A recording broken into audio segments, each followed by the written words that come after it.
Welcome to fair media. ఇవాళ మీతో share చేసుకోవాలనుకున్నటువంటి ముఖ్యమైనటువంటి అంశం, భారతీయ జనతా పార్టీ విపక్షాలతో తమ రాజకీయ ప్రయోజనాల కోసం వాస్తవంగా పనిచేస్తుందా, లేకుంటే దేశం కోసం పనిచేస్తుందా, దేశ ప్రయోజనం ముఖ్యమా, లేకుంటే భారతీయ జనతా పార్టీ యొక్క ఎలక్షన్లలో గెలవడం ముఖ్యమా, లేకుంటే అంతర్జాతీయంగా భారతదేశం యొక్క ఖ్యాతి గడించడానికి నరేంద్ర మోడీ గారి క్యారిస్మాటిక్ పవర్ సరిపోవడం లేదా, లేకుంటే అమిత్ షా చేస్తున్నటువంటి ఈ విపక్షాలతో ఆడుతున్నటువంటి రాజకీయ చదరంగమైన, లేకుంటే వాళ్లకు కల్పించినటువంటి అవకాశాలే అనుకున్న వీటి వెనుక దాగి ఉన్నటువంటి సత్యం ఏమిటి?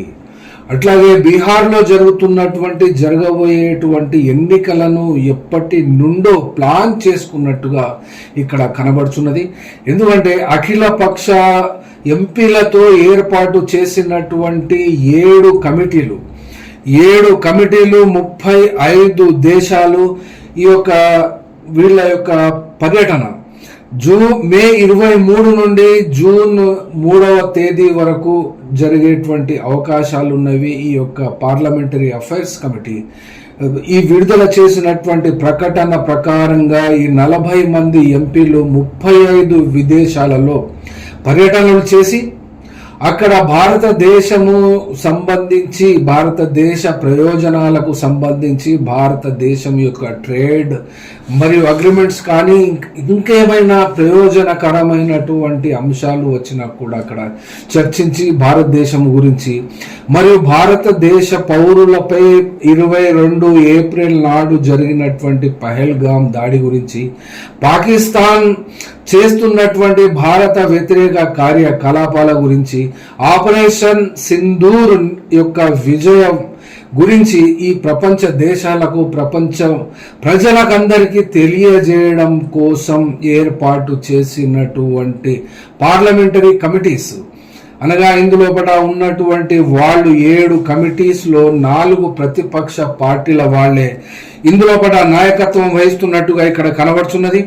ఈ యొక్క 7 కమిటీస్లో చెప్పవలసినటువంటి ఫస్ట్ టీంలో ఉన్నటువంటి బైజయంత్ పాండా బీజేపీ ఎంపీ, ఈ యొక్క బీజేపీ ఎంపీ ఉన్నటువంటి ఆయనకి ఇచ్చినటువంటి హోంవర్క్ ప్రకారమే అయితే Bahrain, Kuwait, Kingdom of Saudi Arabia and Algeria పర్యటన చేయవలసి ఉంటుంది. ఈ పర్యటన 30వ తారీఖు వరకు ఇది అయిపోతుంది. అనగా ఈ యొక్క ఇందులోపట ఉన్నటువంటి ఎంపీస్ విషయానికి వస్తే, అందులోపట గులాం నబీ ఆజాద్ ఈ యొక్క పర్యటన చేస్తున్నటువంటి టీంలో ఈయనను ఆ యొక్క కమిటీలో ఇతరులతో పాటుగా గులాం నబీ ఆజాద్ పేరు ఇక్కడ ప్రస్తావనకు వస్తుంది. ఎందుకనంటే బీజేపీ పార్టీకి ఏమి అవసరము, ఎప్పుడు అవసరము, ఎందుకు అవసరం అనేటువంటి విషయాన్ని తగిన సమయంలో ఇమ్మీడియట్ గా స్పాంటేనియస్ గా రియాక్ట్ అయ్యి దాని మీద చర్యలు తీసుకుని తమ యొక్క పాలసీని ఇంప్లిమెంట్ చేసి తాను అనుకున్నటువంటి లక్ష్యాలను ఛేదించడంలో ఇప్పటి వరకు గత 11 సంవత్సరాల నుండి మంచి పద్ధతిలో కానీ చెడు పద్ధతిలో కానీ, ఇంకో మాటలో చెప్పాలంటే అతి దుర్మార్గమైన పద్ధతులు ఉన్నప్పటికీ కూడా ఆచరణ మంచిది ఉండాలి అని గాంధీ చెప్పినటువంటి సిద్ధాంతానికి భిన్నంగా లక్ష్యము ఏ రకంగానైతే ఉన్నతంగా ఉంటుందో దాన్ని అనుసరించేటువంటి మార్గము కూడా ఉన్నతంగా ఉండాలి అనేటువంటి భావన చెప్పినటువంటి గాంధీయిజము దానికి పక్కాగా వ్యతిరేకంగా పని చేసినటువంటి ఈ యొక్క భారతీయ జనతా పార్టీ ఈ యొక్క అఖిలపక్ష టీమ్స్ వేసినటువంటి వాళ్ళ దాంట్లో ఇక్కడ గులాం నబీ ఆజాద్ ఈ యొక్క కమిటీలో చెప్పవలసి వస్తున్నది. అట్లాగే రెండవ కమిటీ గ్రూప్ 2లో ఈ రవిశంకర్ ప్రసాద్ ఈయన కూడా బీజేపీ పార్టీయే. అట్లాగే ఇందులోపట కూడా ఎంజే అక్బర్ ఇదివరకటి బీజేపీ ప్రభుత్వములో పనిచేసినటువంటి వ్యక్తి, ప్లస్ ఆ రకంగా కాకుండా కూడా ఒక ముస్లిం ఖచ్చితంగా వీలైతే అందులోపట ఏ రకంగానైనా డిప్లొమాటిక్ ఉద్యోగములు నిర్వహించినటువంటి వ్యక్తులకు కూడా ఈ యొక్క బాధ్యతలు మరియు ఫారిన్ కంట్రీస్లో ఉండేటువంటి డిప్లొమాట్స్కు కూడా ఇందులోపట కోఆర్డినేషన్ చేయడానికి ఈ కమిటీకి భారతదేశం తరఫున విదేశాలకు వీళ్ళందరినీ పంపించడం జరిగింది. అట్లాగే థర్డ్ గ్రూప్లో సంజయ్ కుమార్ ఝా, ఈయన జేడీయూ ఎంపీ. ఈ ఎంపీ తరఫున ఈ యొక్క ఎంపీ టీములో ఉన్నటువంటి వాళ్ళు సల్మాన్ ఖుర్షీద్, యూసుఫ్ పఠాన్, తృణమూల్ కాంగ్రెస్. అనగా ఈ యొక్క చేర్పులో ఈ యొక్క దీని యొక్క కమిటీలను నిర్వహించడంలో, కమిటీలు వేయడంలో వీళ్ళు చేసినటువంటిది ఏమిటి? ఈ యొక్క రవిశంకర్ ప్రసాద్ వెళ్ళవలసినటువంటి ఇచ్చినటువంటి homework France, Italy, Denmark, UK, Belgium, Germany. అట్లాగే సంజయ్ కుమార్ ఝాకు ఇచ్చినటువంటి దేశాలు Japan, Korea, Singapore, Indonesia and Malaysia.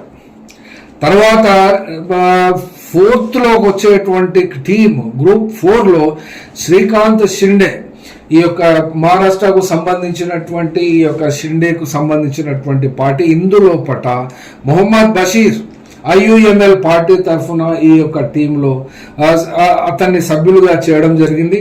అట్లాగే ఈ టీం ఫోర్త్ టీమ్, ఇది ఫోర్త్ గ్రూప్ అనుకోండి. ఇందులో పట ఉన్నటువంటి దేశాల list United Arab Emirates, Congo, Sierra Leone and Liberia. ఈ యొక్క దేశాలకు ఈ యొక్క కమిటీలు అప్పగించడం జరిగింది. అట్లాగే శశి థరూర్, ఈ శశి థరూర్కు అప్పచెప్పినటువంటి పని, ఈయన ఇంటర్నేషనల్ లెవెల్లో ఇంగ్లీషును అత్యంత పొడవైనటువంటి సెంటెన్స్లను కనుగొనడంలో చెప్పడంలో దిట్ట కాబట్టి ఇప్పుడు ఈ యొక్క విదేశీ వ్యవహారాల శాఖ నిర్వహిస్తున్నటువంటి ఎస్ జయశంకర్ కంటే బాగుంటాడు, బాగా చెప్తాడు, బాగా లాంగ్వేజ్ వస్తుంది అని ఇతన్ని ఎన్నుకున్నారే కానీ పాలసీ ప్రకారంగా ఇది ఏ రకమైనటువంటి పద్ధతిని అవలంబిస్తున్నారో అది చూసేటువంటి వాళ్ళు దేశ ప్రజలే నిర్ణయిస్తారు. ఈయన కాంగ్రెస్ ఎంపీగా ఉన్నారు. ఈయనకు అప్పచెప్పినటువంటి దేశాల లిస్టులో Guyana, Panama, Colombia, Brazil and United States of America. ముఖ్యంగా ఇది అమెరికా స్టేట్లో ఎవరు ఖచ్చితంగా దీన్ని డీల్ చేయగలుగుతారు, ట్రంప్ సంబంధించినటువంటి అంశాలను ఇక్కడ చర్చకు పెట్టాలి, భారతదేశం యొక్క స్టాండ్ను అనగా బీజేపీ ప్రభుత్వము నిర్వహిస్తున్నటువంటి ఆలోచన సరళిని అమలు చేస్తున్నటువంటి స్టాండ్ను, అప్రోచ్ను ఇక్కడ ప్రదర్శించడంలో ఈ యొక్క ఎంపీలు తమ పాత్రను, తమ యొక్క వ్యక్తిగతమైనటువంటి పవర్స్ను, తమ యొక్క స్కిల్స్ను మరియు ఏ రకమైనటువంటి వ్యక్తిగతంగా కలిగి ఉన్నటువంటి ప్రతిభనైనా కూడా ఉపయోగించి భారతదేశం యొక్క ఔన్నత్యాన్ని, సారాంశంలో ఔన్నత్యం భారతదేశానికి గత 100 సంవత్సరాల నుండి ఉంది. 1000 సంవత్సరాల వరకు కూడా భారతదేశం యొక్క ఔన్నత్యమే ఉంటుంది. కానీ ఇక్కడ సారాంశంలో భారతీయ జనతా పార్టీకి ఏమి కావాలను అనే విషయాన్ని ముందుకు ఇక్కడ బోధపడుతుంది, అర్థమవుతుంది మనకి. నెక్స్ట్ వచ్చేటువంటి కనిమోజీ, ఈ యొక్క డిఎంకే ఎంపీ, ఈమెకు అప్పచెప్పినటువంటి దేశాల list Russia, Slovenia, Greece, Latvia and Spain. ఇది మే 22 నుండి మే 31 వరకు ఇది కొనసాగుతుంది. దాదాపుగా జూన్ 2-3 తేదీల వరకు కూడా ఈ యొక్క ఎంపీస్ వాళ్ళకి ఇచ్చినటువంటి అసైన్మెంట్స్ ఆ యొక్క దేశాలలో భారతదేశం గురించి, ఆపరేషన్ సింధూర్ గురించి, పాకిస్తాన్ గురించి, టెర్రరిజం గురించి తమ యొక్క అమిత్ షా మరియు మోడీ ప్రభుత్వము అమలు చేస్తున్నటువంటి జీరో టాలరెన్స్ గురించి వీళ్ళు చెప్పాలి. అట్లాగే నెక్స్ట్ లాస్ట్ డెలిగేషన్ కు నాయకత్వం వహిస్తున్నటువంటి మహిళ సుప్రియా సూలే, ఈమె శరద్ పవార్ కు బిడ్డ. ఈమె ఉన్నటువంటి టీంలో కూడా మనీష్ తివారీని ఇక్కడ పెట్టడం జరిగింది.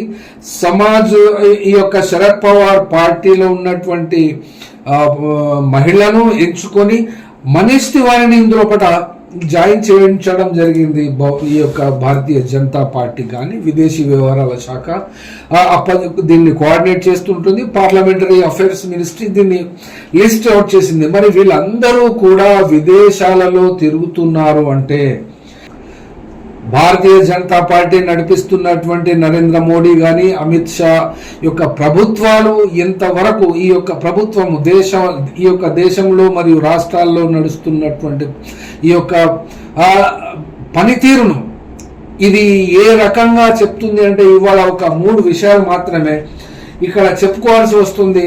మరి యొక్క ప్రభుత్వాలను నడిపిస్తున్నటువంటి వాళ్ళలో ఫస్ట్ వస్తే నరేంద్ర మోడీ ప్రధానమంత్రిగా భారతదేశానికి సంబంధించి తీసుకోవాల్సినటువంటి ప్రఖ్యాతమైనటువంటి పేరే ఇంటర్నేషనల్ లెవెల్లో కూడా ప్రపంచంలో ఎవరు తిరిగినటువంటి దేశాలను తిరిగి వచ్చినటువంటి ప్రఖ్యాతి కలిగినటువంటి నరేంద్ర మోడీ ఒకప్పుడు వచ్చినటువంటి సినిమా లోకం చుట్టిన వీరుడు ఎంజీఆర్ నటించినటువంటి సినిమా కంటే కూడా ఎక్కువ దేశాలను నటించినటువంటి ఖ్యాతి నరేంద్ర మోడీ గారికి అయితే ఇప్పటి వరకు దక్కింది.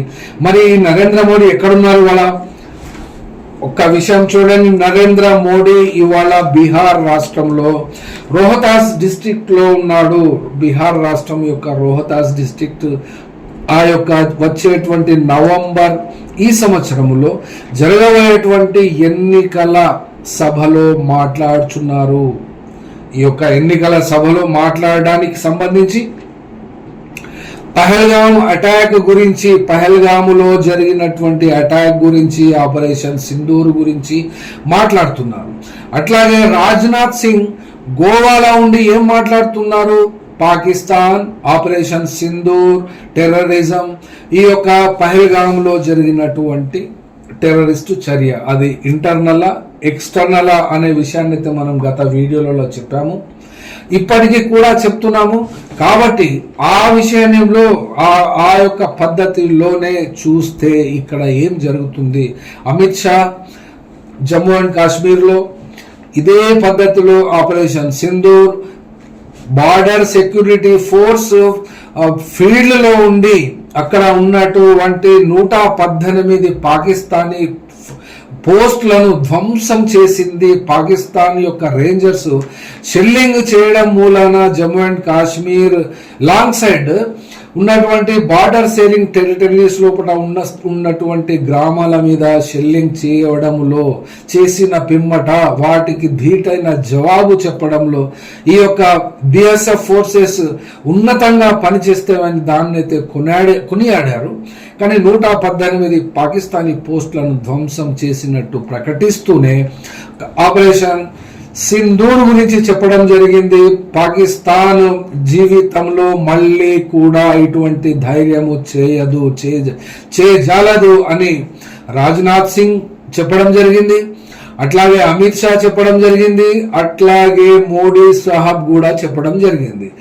అంటే విదేశాలకు పంపించినటువంటి ఎంపీలు, అపోజిషన్ లీడర్స్ గా ఉన్నటువంటి పార్టీలకు చెందినటువంటి వాళ్ళనందరినీ విదేశాలకు పంపించేసి ప్రశాంతంగా ఇక్కడ బీహార్ రాష్ట్రంలో ఈ సంవత్సరం నవంబర్లో జరగబోయేటువంటి ఎన్నికల కోసం ఇక్కడ దేశీయంగా వీరు ముగ్గురు లెక్కలైతే ముగ్గురిదే తీశాను కాబట్టి ముగ్గురి లెక్కే చెప్తున్నాను. బహుశా వేరే మంత్రులు కూడా ఇక్కడ ఇందులోపట ఉంటారు. అట్లాగే ఈ యొక్క టీములో ముఖ్యమైనటువంటి వ్యక్తి అసదుద్దీన్ ఓవైసీ కూడా ఇందులోపట సభ్యుడుగానే ఉన్నాడు. ఈ అసదుద్దీన్ ఓవైసీ కి ఏ టీములో ఉన్నారు అని చెప్తే ఈ యొక్క బీజేపీ ఎంపీ టీములోనే ఉన్నారు. ఈ యొక్క బీజేపీ ఎంపీ టీంలో ఉండి ఇవాళ రియాద్లో ప్రసంగిస్తున్నట్టుగా వార్తలు వస్తున్నవి. అక్కడ ఉన్నటువంటి వీళ్ళందరూ కూడా భారతీయులు అక్కడ ఉన్నటువంటి అక్కడ విదేశాలలో నివసిస్తున్నటువంటి డయాస్పోరాను అడ్రస్ చేయడము, అక్కడ దౌత్య కార్యాలయాల అధికారులను వాళ్ళతో పాటు కోఆర్డినేట్ చేసి అక్కడ దేశంలో అనుకూలంగా ఉండేటువంటి అనగా వాళ్ళ షెడ్యూల్ ప్రకారంగా కన్ఫర్మ్ చేసుకున్నటువంటి షెడ్యూల్స్ ప్రకారమే ఆయా దేశాల యొక్క దౌత్యాధికారులు, మంత్రులు మరియు ప్రధానమంత్రులు, రాష్ట్రపతులు ఎవరైనా కలిసే అవకాశం అయితే ఉండదు. ఎందుకంటే ప్రోటోకాల్ ప్రకారంగా ఒక ఎంపీ మీన్స్ ఒక ఎంపీ, ఒక మినిస్టర్ అంటే ఒక మినిస్టర్ ఉంటారు ఆయా దేశాలలో, ఒక ప్రైమ్ మినిస్టర్ అంటే అక్కడి కూడా ప్రైమ్ మినిస్టరే. ఆ యొక్క ఈక్వల్ ర్యాంక్ను చూసి ప్రోటోకాల్స్ ను ఫిక్స్ చేస్తారే. కానీ ఇక్కడ బాగా మాట్లాడేటువంటి వ్యక్తి కాబట్టి ఈ శశి థరూర్ను తీసుకొని ఆ ట్రంప్ ఏమి రాడు, ట్రంప్ ఏమి చెప్పినట్టుగా కూడా కలిసినట్టుగా కూడా కనబడతలేదు. ఈ యొక్క నోటి దురుస్తనంతో కానీ ఇదివరకు గవర్నమెంట్లో యూపీఏలో ఉన్నప్పుడు చేసినటువంటి నిర్వాకాలను శశి థరూర్ గురించి కూడా ఇప్పుడు మర్చిపోలేదు. అట్లాగే తిరువనంతపురంకు చెందినటువంటి ఈ ఎంపీ అక్కడ కేరళ రాష్ట్రములో అధికారములోకి రావాలని తీవ్రమైనటువంటి కృషి చేస్తున్నటువంటి ఈ నేపథ్యంలో శశి థరూర్ ను బీజేపీ అట్రాక్ట్ చేసి అక్కడ ఏమి చేయబోతున్నది, ఏమి పద్ధతి అవలంబిస్తుంది అనేటువంటి విషయము కూడా ఇక్కడ మాట్లాడవలసినటువంటి సందర్భమే. కాబట్టి ఇందులో కాంగ్రెస్ పార్టీ వాళ్ళను, సమాజ్వాదీ పార్టీ వాళ్ళను మరియు ఆమ్ ఆద్మీ పార్టీ వాళ్ళను, అట్లాగే ఈ యొక్క శరద్ పవార్ పార్టీని మరియు ఒక డిఎంకే పార్టీలను సంబంధించి వీళ్ళందరికీ కూడా ఒక హోంవర్క్ అప్పచెప్పి తమ మంత్రులు ఈ యొక్క దేశాన్ని నడిపిస్తున్నటువంటి ప్రధానమంత్రి మరియు అమిత్ షా, రాజ్నాథ్ సింగ్, ఇవి డిఫెన్స్ మినిస్ట్రీ ఒకటి, హోమ్ మినిస్ట్రీ ఒకటి, భారత ప్రధాన మంత్రిత్వ శాఖ ఒకటి, ఇవన్నీ కూడా ఇంకెంతెంత మందికి ఎన్నెన్ని శాఖలు ఎక్కడెక్కడ దేశాలలో వీళ్ళను పంపించి చేస్తున్నారు అనడానికైతే వీల్లేదు. కానీ దేశీయంగానైతే బీహార్ ఎన్నికలే టార్గెట్. కాబట్టి ఈ బీహార్ ఎన్నికలలో పేరుతో ఈ బీహార్ ఎన్నికలు గెలవడానికి నితీష్ కుమార్ను ఇప్పటి వరకు ఇవాళ కూడా నితీష్ కుమార్ మరియు అక్కడ ఉన్నటువంటి డిప్యూటీ సీఎంతో కలిసి సభను ఏర్పాటు చేసిన కాలంలో చేసిన పద్ధతిలో ఇవాళైతే చూస్తున్నారు బీహార్ ప్రజలు ఇప్పటి వరకు 2000 సంవత్సరం అనగా 2000 సంవత్సరంలో మొట్టమొదటిసారిగా నితీష్ కుమార్ మార్చి నెలలో సీఎంగా ప్రమాణ స్వీకారం చేసినాడు. అట్లాగే ఇటువంటి ప్రమాణ స్వీకారాలు జేడీయూతో, జనతాదళ్ యూ తోటి కలిసి లేదా ఆర్జేడీ పార్టీతో కలిసి, బీజేపీతో కలిసి, కాంగ్రెస్ తో కలిసి ఒకసారి అటువైపున ఒకసారి ఇటువైపున 9 సార్లు మట్టుకి అక్కడ సీఎంగా ప్రమాణ స్వీకారం చేసినటువంటి చరిత్ర నితీష్ కుమార్కు ఉంది. కాబట్టి ఇప్పుడు బీజేపీ ఏ రకంగానైతే ఒడిశా రాష్ట్రంలో ఉన్నటువంటి ముఖ్యమంత్రి పట్నాయక్ నవీన్ పట్నాయక్ ను అతను వృద్ధాప్యంలోకి వచ్చేశాడు. కాబట్టి అతనికి రైట్ హ్యాండ్ గా ఉన్నటువంటి వ్యక్తిని దగ్గరికి తీసుకుని అక్కడ ఏ రకంగానైతే ఒడిశాలో ఆ యొక్క పార్టీని ఓడించడం జరిగిందో అదే పద్ధతిని ఇక్కడ బీహార్లో జరగబోయేటువంటి నవంబర్ ఎన్నికలలో విజయము సాధించాలని చెప్పి ఉవ్విళ్ళూరుతున్నటువంటి అంశానికి సంబంధించి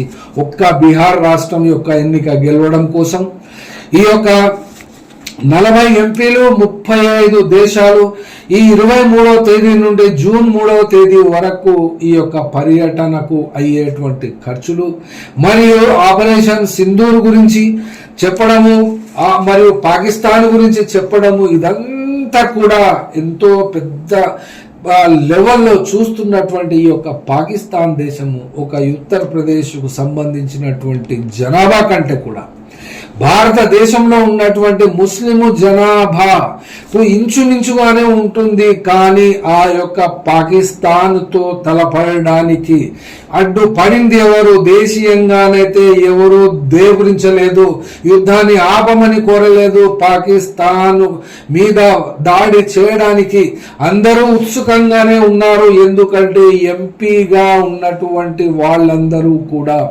ఈవెన్ ఆపోజిషన్ లీడర్ గా ఉన్నటువంటి రాహుల్ గాంధీ కూడా తమ యొక్క పార్టీ సంపూర్ణమైనటువంటి మద్దతును ప్రకటించినారు కూడా. అట్లాగే అసదుద్దీన్ ఓవైసీ అయితే అందరికంటే బీజేపీ కంటే 4 ఆకులు ఎక్కువే చదివినట్టు, 4 దేశాలు ఎక్కువే తిరిగినట్టు, ఈ యొక్క భక్తుల కంటే అందరికంటే మించి రాజభక్తిని ప్రదర్శించి పాకిస్తాన్ కు అప్పటికంటే ఇప్పుడు కూడా అక్కడ రియాద్లో చెప్తున్నటువంటి భాష, మాట్లాడుతున్నటువంటి ఆ పద్ధతి, ఆ యొక్క మనుషులకు, ఆ యొక్క మనస్తత్వాలకు, వాళ్లకు ఉన్నటువంటి రైట్స్ కానీ, ఈ యొక్క ఇండియన్స్ కు ఉండేటువంటి బాధ కానీ, అసలు యూనివర్సల్ ఆస్పెక్ట్ లో, యూనివర్సల్ అప్రోచ్ లో ఒక మనిషి, ఒక దేశము, ఒక సమాజము అనబడేటువంటి విలువలు ఈ రాజకీయ పార్టీలకు, ఆ రాజకీయ పార్టీలకు నాయకత్వం వహిస్తున్నటువంటి వాళ్లకు ఎప్పుడూ ఉండదు. కానీ ఒక మనిషి అంటే స్వతహాగా అతని వ్యక్తిత్వము, అతని యొక్క స్వభావము అది ఇంటర్నేషనల్ లెవెల్గా ఉంటుంది. ఈ విషయాన్ని తెలియకుండా ఒక ప్రాంతానికి, ఒక కులానికి, ఒక మతానికి, ఒక దేశానికి ఇవన్నిటినీ కూడా బంధిస్తూ ఉన్నప్పటికీ కూడా సందర్భం వచ్చినప్పుడు ప్రపంచ దేశాలలో ఉన్నటువంటి ప్రజలందరూ కూడా ప్రపంచ చరిత్రలో ఈ హద్దుల్ని చెరిపి వేసి కూడా ఏకమైనటువంటి సంఘటనలు ఇక్కడ కనబడుతున్నవి. అట్లాగే అరబ్ స్ప్రింగ్ ఆ పదాన్ని యూజ్ చేసినప్పుడు, విన్నప్పుడు వింతగా కనిపించిన కూడా అక్కడ ఉన్నటువంటి అరబ్ దేశాలకు అమెరికా ఇచ్చినటువంటి ప్రోత్సాహకాల వలన కానీ, తిరుగుబాటు చేసేటువంటి అరబ్బులకు స్వాతంత్ర్యము అనబడేటువంటి విషయము కానీ, ఆయా దేశాలలో ఆ తిరుగుబాటుదారులకు మద్దతు ఇచ్చి ఆ దేశాలకు ఆ నాయకత్వం వహిస్తున్నటువంటి వాళ్లను ఉరి కంబాలకు ఎక్కించి బాంబు దాడులో చంపేసినటువంటి చరిత్ర కలిగినటువంటి అమెరికా దేశము, ఆ యొక్క దేశానికి ప్రస్తుతం నాయకత్వం వహిస్తున్నటువంటి ట్రంప్ ఆదేశాల మీదనే భారతదేశానికి నాయకత్వం వహిస్తున్నటువంటి బీజేపీ పార్టీ మరియు గుజరాత్కు చెందినటువంటి ఇద్దరు ద్వయం, ఈ యొక్క ప్రధానమంత్రి మరియు హోమ్ మినిస్టర్లు కలిసి ఈ యొక్క ప్రపంచ ప్రఖ్యాతి గాంచినటువంటి దేశాలతో చెలిమి చేస్తే వచ్చే లాభం ఎంత, నష్టం ఎంత, బలమైనటువంటి దేశాలతో ప్రయోజనం ఎంత అనేబడే విషయాలను బేరీజు వేసుకోకుండానే, అనగా ఇంటర్నల్ గా ఏ పాలసీ అయితే యాంటీ ముస్లిం, యాంటీ మైనారిటీ అయితే ఇంప్లిమెంట్ చేస్తున్నారో, భారతదేశంలో మెజారిటీ మతము అయినటువంటి మైనారిటీస్, ముస్లిం, ఇస్లాం మతానికి సంబంధించినటువంటి వాళ్ళ యొక్క ప్రపంచంలో 54-56 దేశాలు ఉన్నవి. ఆయిల్ ఉత్పత్తి చేస్తున్నటువంటి ఒపెక్ దేశాలు ఉన్నవి. అట్లాగే ఇస్లామిక్ ఆర్గనైజేషన్స్ కలిగినటువంటి దేశాలు ఉన్నవి. కాబట్టి వాటన్నిటినీ కూడా ఇక్కడ ఉన్నటువంటి ముస్లిం ఎంపీలను అక్కడికి పంపించి బేరసారాలు ఆడించడమా, లేకుంటే భారతదేశం యొక్క ఔన్నత్యాన్ని ప్రపంచవ్యాప్తంగా చాటి చెప్పడంలో ఎవరు కూడా తప్పు పట్టడం లేదు. కానీ ఎవరి ప్రయోజనం కోసం భారతదేశం యొక్క పరువును తాకట్టు పెట్టడం జరిగింది అనబడే విషయానికే గనక ఇవన్నీ సంఘటనలను దృష్టిలో పెట్టుకొని ఒక్క లైన్లో చెప్పాలి అనుకుంటే బీహార్ ఎన్నికల కోసమే, అట్లాగే పెరుగుతున్నటువంటి నిరసన, పెరుగుతున్నటువంటి ఆందోళనలు, ఈ యొక్క బీజేపీ అమిత్ షా ప్రభుత్వము చేస్తున్నటువంటి కార్యకలాపాల పట్ల పెరుగుతున్నటువంటి దేశవ్యాప్తంగా వ్యతిరేకతను దృష్టి మళ్లించి బీహార్ కూడా ఒక్కసారిగా ఈ నవంబర్ ఎన్నికలలో గెలిచినట్లయితే ఈ నిరసనలు, ఈ యొక్క ప్రదర్శనలు, బీజేపీ ప్రభుత్వానికి వ్యతిరేకంగా పనిచేస్తున్నవన్నీ కూడా ఒక్క పెట్టుతోటి పక్కకు తొలగిపోయి మళ్ళీ కూడా ఈ యొక్క పాకిస్తాన్ మీద చేసినటువంటి ఆపరేషన్ సింధూర్ను అడ్డు పెట్టుకొని ఇదివరకు 2019లో చేసినటువంటి ఆ బాంబు విస్ఫోటకము ఎలాగైతే జరిగిందో జమ్మూ అండ్ కాశ్మీర్లో, అలాంటి మాటతోటే వెంటనే తెల్లవారే ఆ యొక్క బాంబు విస్ఫోటకములో చనిపోయినటువంటి సిఆర్పిఎఫ్ జవాన్ల గురించి ఓట్లు అడుక్కున్నటువంటి చరిత్ర కూడా ఈ యొక్క నరేంద్ర మోడీ గారి ప్రభుత్వానికే ఉన్నది. కాబట్టి ఇప్పుడు ఈ ఆపరేషన్ సింధూర్ ద్వారా ఈ యొక్క విదేశాలకు విపక్ష పార్టీలను పంపించినటువంటి సందర్భాన్ని కూడా ఈ యొక్క బీహార్ ఎన్నికలలో గెలవడంలో ఒక ఎత్తుగానే చూస్తున్నాము. అట్లాగే బీజేపీ చేస్తున్నటువంటి టార్గెట్ స్టేట్స్ లో ప్రప్రథమంగా వస్తున్నటువంటిది కేరళ అయితే, రెండవది ఇక్కడ తెలంగాణ రాష్ట్రం. కాబట్టి ఈ యొక్క తెలంగాణ రాష్ట్రమునికి నాయకత్వము ఎవరు ముస్లింలు వహించడం లేదు. ఇక్కడ మళ్ళీ ఒక సందర్భంలో కూడా చెప్పడం జరిగింది, అసదుద్దీన్ ఓవైసీ భారతదేశంలో ఉన్నటువంటి 24 కోట్ల ముస్లింలకు ప్రతినిధి కాదు. అట్లాగే ఏఐఎంఐఎం పార్టీ కూడా భారతదేశ ముస్లింలకు ప్రతినిధి కాదు. ఏఐఎంఐఎం పార్టీ ఓన్లీ హైదరాబాద్ పరిధిలో ఉన్నటువంటి పార్టీ. కాబట్టి ఇప్పుడు ఇటీవల జరగబోయేటువంటి బీహార్ ఎన్నికలలో కూడా అసదుద్దీన్ ఓవైసీకి చెందినటువంటి పార్టీ యొక్క అక్కడ బీహార్ రాష్ట్రానికి ఉన్నటువంటి అలయన్స్, ఇండియా అలయన్స్ లోనైతే అసదుద్దీన్ ఓవైసీకి చెందినటువంటి ఏఐఎంఐఎం పార్టీ అందులో సభ్యత్వం కలిగి లేదు. అట్లాగే బీహార్ లో అక్కడ ఉన్నటువంటి ఏఐఎంఐఎం చీఫ్ చెప్తున్నటువంటి ఆదిల్ హుసేన్ మాటకే కనుక తీసుకుంటే, ఆదిల్ హుసేన్ మాటకే విలువ ఉన్నట్లయితే గత 2020లో జరిగినటువంటి అసెంబ్లీ ఎన్నికలలో 20 ఎమ్మెల్యే స్థానాలకు పోటీ చేసినటువంటి ఏఐఎంఐఎం పార్టీ అక్కడ 5 స్థానాలలో విజయం సాధించింది.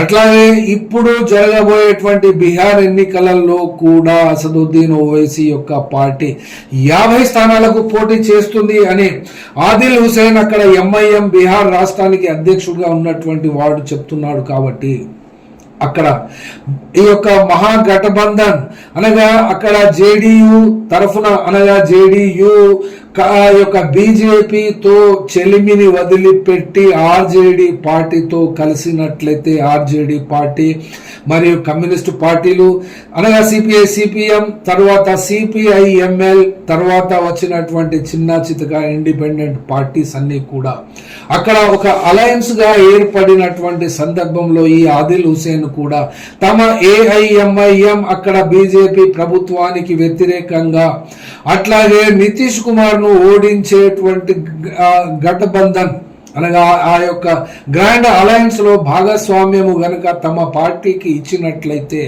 తాము కోరుకున్నట్టు 50 సీట్లకు పోటీ చేయకుండా అలయన్స్ యొక్క నియమ నిబంధనల మేరకు తమ పార్టీ బీహార్ శాఖ అమలు చేస్తుందని కూడా ప్రకటనలు చేస్తున్న సందర్భాన్ని కూడా ఇక్కడ దృష్టిలో పెట్టుకుంటే సారాంశంలో అసదుద్దీన్ ఓవైసీ కూడా ఈ యొక్క శశి థరూర్ లాగే సల్మాన్ ఖుర్షీద్ లాగే అట్లాగే ఈ యొక్క కాంగ్రెస్ ఆమ్ ఆద్మీ పార్టీ మరియు జేడీయూ ఎస్పీ పార్టీలు మరియు సమాజ్వాదీ పార్టీల యొక్క కనిమోజీ పార్టీలు డిఎంకే లాగానే ఉన్నాడు తప్ప ఏ రకమైనటువంటి బాధ్యత బి టీం అయినప్పటికీ లేకుంటే ఏ టీముగా డైరెక్ట్ గా వచ్చినప్పటికీ లేకుంటే ఏ టీం అయినా కూడా లాస్ట్ టైం ఎలక్షన్లలో బీహార్ కు సంబంధించి ఏఐఎంఐఎం 20 స్థానాల్లో పోటీ చేస్తే 5 గెలిచినటువంటి వాళ్ళలో 4 ఆ పార్టీని వదిలిపెట్టి వెళ్ళినట్టుగా ఇక్కడ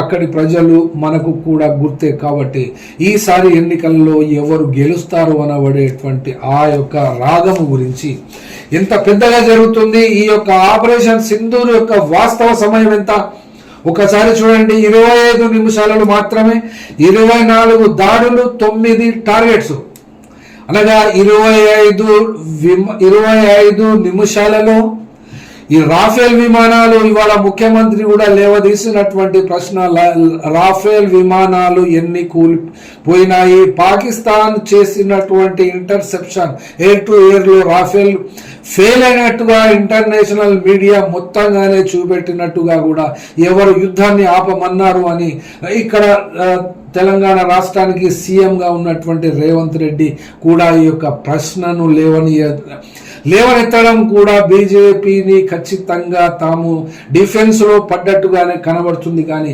25 minutes 24 strikes and 9 targets అంతకంటే మించి ఈ యొక్క ఆపరేషన్ సింధూరును ఎంత మసాలా పోసి ఎంత నూరి పోసి ఈ దేశాలన్నిటినీ కూడా చుట్టుముట్టి రావడానికి పంపించినటువంటి ఈ యొక్క కథ, ఈ యొక్క కమామీషు ఇదంతా కూడా సారాంశంలో అక్కడ బీహార్ రాష్ట్రంలో బీజేపీని అధికారంలోకి తీసుకురావడమే, పెరుగుతున్నటువంటి వ్యతిరేకతను తగ్గించడమే. కాబట్టి ఈ యొక్క హోంవర్క్ అందరికీ అప్పచెప్పినటువంటి వాళ్ళు, తీసుకున్నటువంటి వాళ్ళు ఈ యొక్క హోంవర్క్ను మరియు విదేశీ పర్యటనలలో ఉన్నటువంటి వాళ్ళు ఈ యొక్క మోడీ కుట్రలను, ఈ యొక్క మోడీ ప్రభుత్వము అనుసరించినటువంటి డ్యూయల్ రోలును ఎంతవరకు అర్థం చేసుకుంటారో వాళ్ళ యొక్క విచక్షణకు, వాళ్ళ యొక్క ఆలోచన సరళికి మాత్రమే మనం వదిలిపెట్టగలము తప్ప మనం అంతకంటే మించి చెప్పగలిగింది,